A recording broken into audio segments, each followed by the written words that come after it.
winter's chill sought the unworthy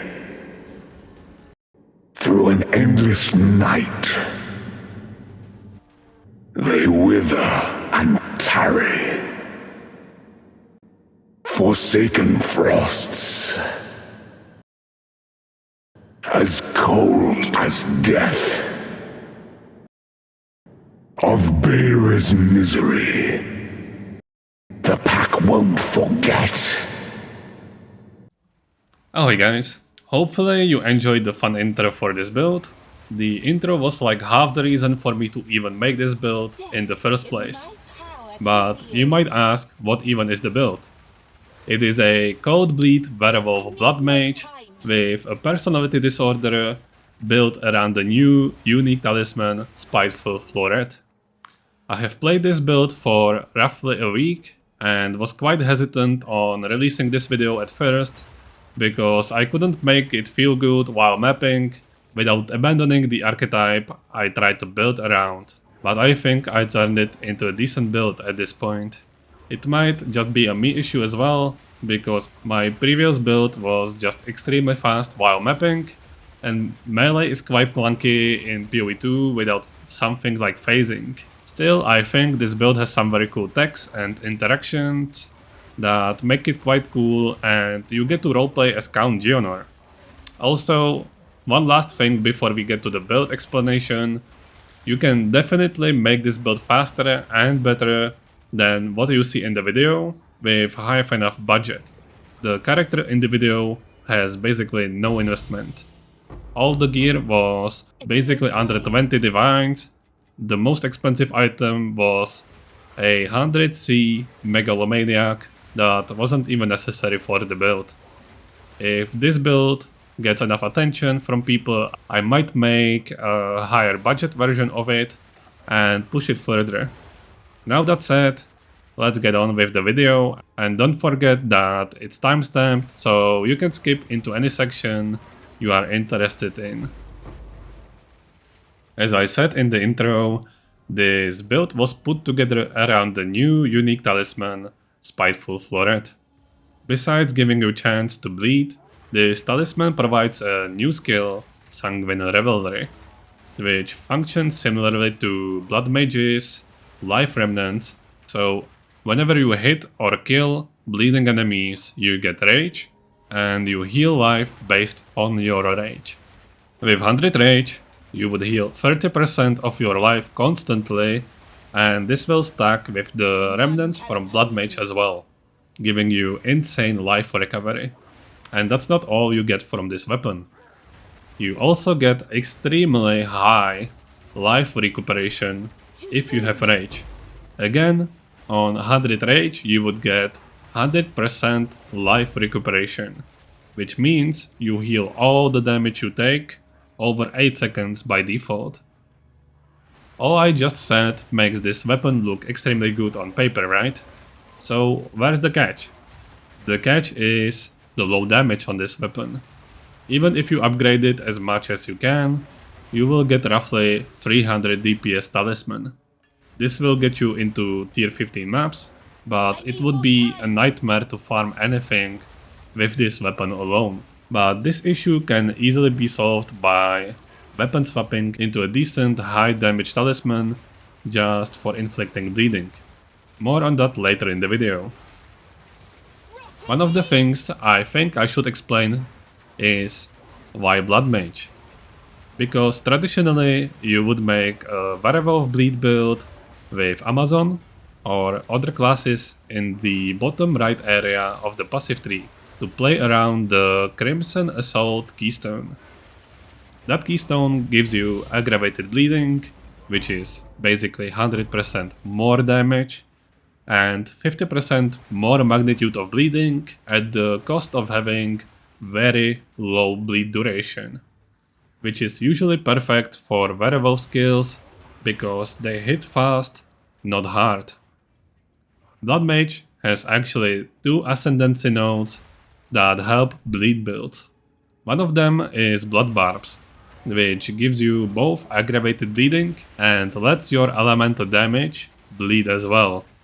This is huge, because even though this build uses cross slash for bleeding, which is mostly a physical skill, we get so much damage as extra code from other werewolf skills, like Lunar Blessing. This Ascendancy node actually gives you more than 50% of your damage. And that's not all.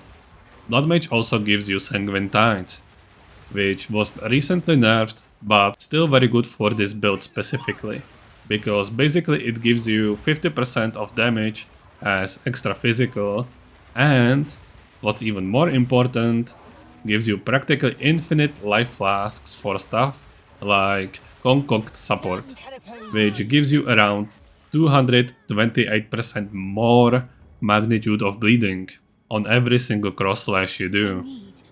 You might ask, why am I saying 228% if the support normally gives you only 114? That is because this build uses the unique belt Wastegate. Since we don't use any mana in this build, we can use this belt and 2 life flasks for Concoct support. Yes, the Concoct support actually uses both life flasks with this belt. Hopefully this is good enough reason for you to play Blood Mage. One of the issues I had to solve is that Witch's upper part of the passive tree doesn't really help this build scale well enough, even though it's next to the druid starting area and has some cold passives. This is where the personality disorder part of the build comes into play. The build uses the new split personality jewel to basically become a warrior instead. I chose warrior because there is a lot of generic melee damage passives, rage, damage to immobilize targets, which helps our single hit bleed even more, and blood magic keystone, which lets us ignore mana. This jewel is not necessary at the beginning though, I got to red maps without it. It's just very cheap and easy way to save up on traveling passive points and get to the good part of the passive tree at the cost of 1 jewel socket. I have already talked a bit about cross slash, but I should explain how am I getting the huge bleeds from single hit, because it's not just about Concoct support and the Blood Mage Ascendancy. It is a lot of different things combined together to enable this skill to function. First of all, the enemy needs to be marked before we cross slash for the shockwave part of the skill to trigger. That is easily solved by pounce, because it applies mark on hit. I also make use of the new lineage support gems. Prototype 17. This support basically guarantees a critical strike without much crit investment, but spends all of your rage on crit. That is completely fine because we generate a lot of rage with this build and we only need to hit once.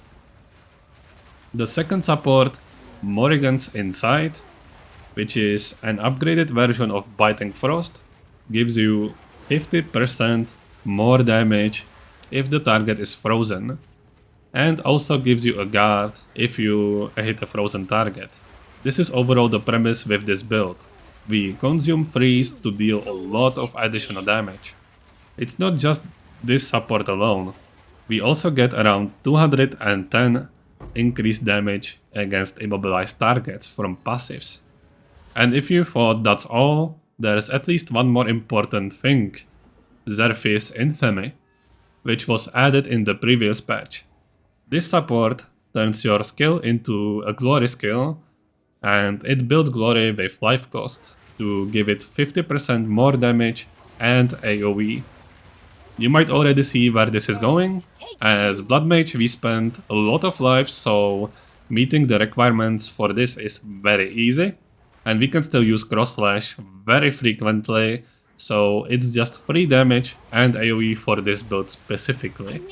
It also lets you use Craving Slaughter passive for plus 15 max rage, because cross slash is turned into a glory skill. I have already talked a bit about defense in the section explaining Spiteful Floret, but life recovery isn't everything this build offers in terms of defense. I also combine the extremely high life recoup with Sacrosanctum body armor to recoup energy shield as well. Which means as long as you are missing both life and ES, you actually heal from getting damaged, as long as you don't get one shot. I also decided to lean more into the ES armor hybrid, since the ES recovery is solved by default and I use Bark Skin, which is a very unpopular spirit gem, but in this build it actually almost triples your armor as long as you keep getting hit. I say triple because I think there is a visual bug or something else happening with Iron Bark, because I go from roughly 7k armor to 21k sometimes, even though Iron Bark should cap this amount at around 14k. It might be bugged, but even without that, doubling your armor for 30 spirit is quite good. And yes, before you type your comment about 14k armor being practically nothing in this game, it is still okay for the low budget I made this build with, and you will still feel quite tanky while mapping, as long as you run tier 15-6 mod maps.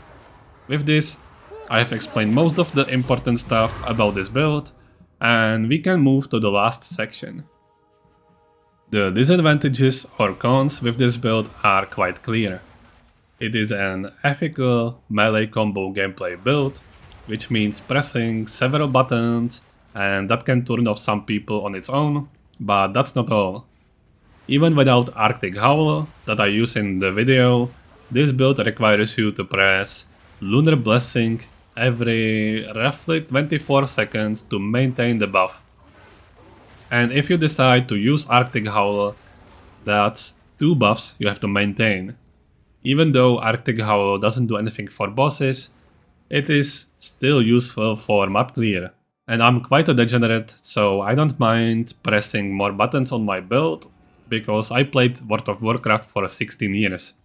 Another disadvantage is that it is straight up worse than meta builds, and you would need quite a high budget of at least 1000 divines in current economy to make this build perform on at least a similar level to something like Whirling Assault, Martial Artist. Another disadvantage that is, in my opinion, the biggest one is the amount of mods that break your character on maps. Of course, you should avoid minus max res and res penetration as usual, but increased element threshold is an extreme pain, because you will most likely not freeze as much for the extra damage. Less cooldown recovery rate makes your buffs a pain to maintain. Reduced damage taken from crits lowers your single target DPS a lot, and reduced flask charges mean you might actually not sustain life flasks for damage. Having 5 mods to avoid on maps can be a huge pain, especially because rolling maps on Dispatch sucks ass already, even if you can run all the map mods. We finally made it to the end of the video. This was quite a lengthy one for my channel and quite a pain to edit as well, especially the intro, so I hope you appreciate it. I still think it's quite a cool build and will be even stronger and better over time as GGG adds new skills, items and classes, because we currently lack a lot of synergies and support for bleed and damage overtime builds overall. I'm looking at you, Chaos.builds. Right now, I will be playing the PoE 1 event for a bit, because I want to try out Architect of Chaos build with Double Strike, and I also quite enjoyed the Total League. Definitely one of the cooler league mechanics we've had, and I will go back to PoE 2 after I had enough of the event. I still have at least 13 builds I want to try out this week. I have already leveled up a Curse Lich with Hextoad, which is the new reworked Dreadress Undoing, and that's already quite strong and also bugged as hell, so we will see what I cook up with that.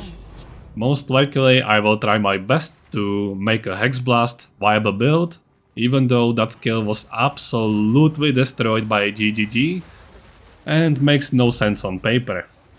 With this said, I thank you for watching this video.